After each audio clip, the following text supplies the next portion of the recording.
We'll guide you through how to rotate the screen on an iPad. If you find this useful, then consider subscribing and liking the video. So perhaps you want to do something on the iPad where it's going to work better horizontally, like I have it here, or vertically. So we're going to guide you through how you can go and rotate it. Make sure you watch this full guide and don't skip ahead. Otherwise, you may go and miss an important part of this. And we'll guide you through a quick troubleshooting process as well.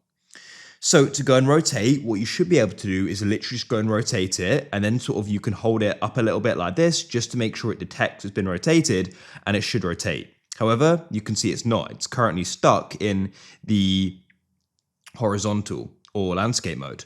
So we're going to guide you through how to do this and actually rotate it if it's stuck. What you need to do is go and drag down on the battery, and you're looking for this icon. This is orientation lock. I can tap on it. You can see rotation lock is now off. So now I can go and sort of rotate it around to how I want it and go and put it up, and it should then go and rotate. And you can go and repeat that as you can see.